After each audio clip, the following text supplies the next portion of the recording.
अस्सलाम वालेकुम स्टूडेंट्स, मैं हूं ज़फ़र रफ़ी, आपके टीचर केमिस्ट्री का। हम डिस्कस कर रहे हैं 10th class federal board chemistry chapter 16 chemical industry. उसका टॉपिक हमारे पास है कंसंट्रेशन। अब कंसंट्रेशन जो है वो 3 तरीके से की जा सकती है। सबसे पहला मेथड जो है हमारे पास, उसे हम कहते हैं मैग्नेटिक सेपरेशन। हम बात कर लेते हैं फर्स्ट मेथड की। उसमें हमारे पास है जी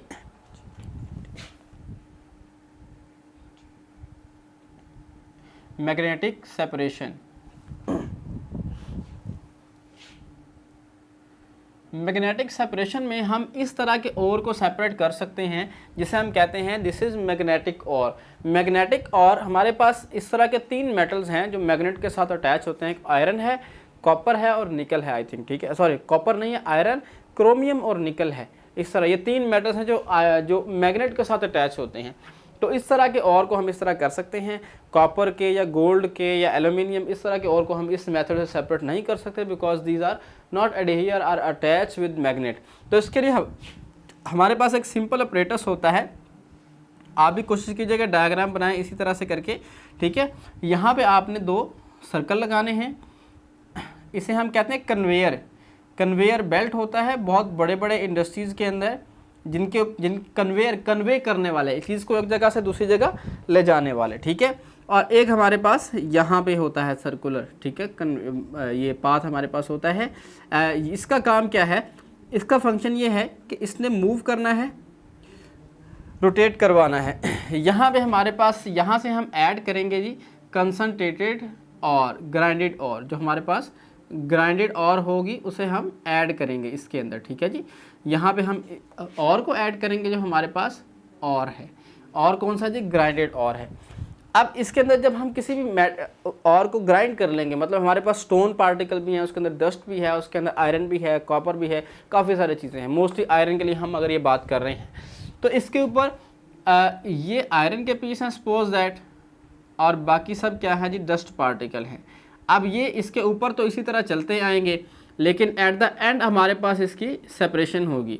अगर हम इस कन्वेयर को देखें यहाँ से, इस बेल्ट को, तो इसके नीचे क्या है जी? इलेक्ट्रोमैग्नेट लगा हुआ है।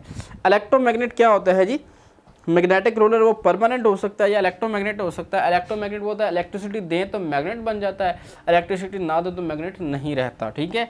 अब इसके अंदर हमारे पास ये सब पार्टिकल, जिसमें गैंग पार्टिकल्स भी हैं और साथ साथ में मेटल्स के पार्टिकल्स भी हैं, ये सब क्या है जी? हमारे पास इसके अंदर से मूव करते आ रहे हैं। अब हम यहाँ पे देखेंगे कि सेपरेशन होगी। ये पार्टिकल्स और ये पार्टिकल्स यहाँ से इस तरह से करके सेपरेट होते जा रहे हैं। एक आपके पास बॉक्स यहाँ पे पड़ा हुआ है और एक आपके पास बॉक्स जो है वो यहाँ पे पड़ा हुआ है। इसके अंदर क्या है जी? गैंग पार्टिकल्स गिरता जा रहा है because it is non magnetic. इसका मतलब क्या है? यहाँ पे ये जो गैंग पार्टिकल्स हैं ये नॉन मैग्नेटिक हैं और इस वजह से ये मैग्नेट के साथ अटैच नहीं होते, जबकि जो दूसरे पार्टिकल्स हैं वो इसके साथ अटैच हो रहे हैं और वो यहाँ पे गिर रहे हैं जहाँ पे मैग्नेट की फोर्स ऑफ अट्रैक्शन ख़त्म होती है। तो दूसरा जो आपके पास पोर्शन होगा या पार्ट होगा सिस्टम का, उसके अंदर क्या है जी? ऐसे स्टोन के पार्टिकल्स या ऐसे पार्टिकल्स होंगे जिसके अंदर आयरन ज़्यादा से ज़्यादा मौजूद होगा, ठीक है। तो इस तरह हमने क्या किया कि सिंपल एक फिजिकल मेथड से हमने क्या कर लिया जी? सेपरेशन कर ली। हमने किसी की सेपरेशन कर ली? मैग्नेटिक और फ्रॉम नॉन मैग्नेटिक, ठीक है। मैग्नेटिक और नॉन मैग्नेटिक को हमने सेपरेट कर लिया। इसे हम कहते हैं मैग्नेटिक सेपरेशन। और इसे, ये सारा मैकेनिज्म जो है, इसे हम कहते हैं ये कन्वेयर के थ्रू चल रहा है। ये मशीनरी होती है, इस तरह बहुत बड़े बड़े बेल्ट होते हैं, चीज़ों को मूव करवाने के लिए इस्तेमाल होते हैं। सेकंड में हमारे पास जो मेथड है उसे हम कहते हैं साइक्लोन। हाँ जी, साइक्लोन सेपरेशन। उसके लिए हम बात कर लेते हैं। यहाँ पे हमारे पास सेकंड पोर्शन जो साइक्लोन सेपरेशन है उसकी हम बात कर लेते हैं।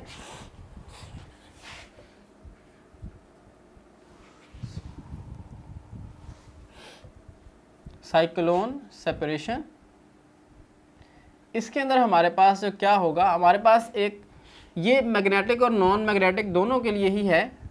हमारे पास एक बड़ा सा फनल लाइक स्ट्रक्चर होगा। फनल कहते हैं कीफ को, इस तरह का, ठीक है जी। यहाँ पे इसका छोटा सा सुराख होगा। अब हम क्या करेंगे? इसके अंदर हम एयर ऐड करेंगे, ठीक है। तो एयर ऐड करने से क्या होगा? इसके अंदर हमारे पास ग्राइंडेड और होगा, ठीक है, जिसके अंदर मेटल पार्टिकल्स भी हैं और अदर चीज़ें भी हैं। इसके साथ साथ हम इसके अंदर ऐड करेंगे बहुत तेज़ कंप्रेस्ड एयर। अब जब वो एयर ऐड होगी ना, तो वो एयर इसके अंदर इस तरह से मूव करना शुरू हो जाएगी, वो एयर इस तरह से मूव करेगी इसके अंदर।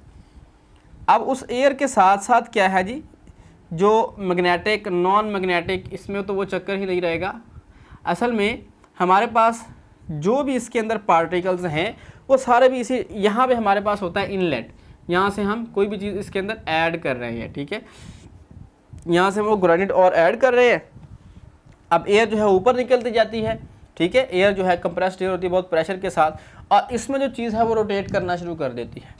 अब जो लाइट पार्टिकल होते हैं, लाइक डस्ट पार्टिकल है, डस्ट है, स्टोन है, रेत है, कुछ भी है, मेटल तो इन सबसे हैवी है ना, तो जो लाइट पार्टिकल्स होते हैं वो ऊपर उड़ जाते हैं, यहाँ से डस्ट वगैरह सब कुछ जो है वो सेपरेट हो जाता है, और जो हैवी पार्टिकल्स होते हैं वो नीचे आ जाते हैं।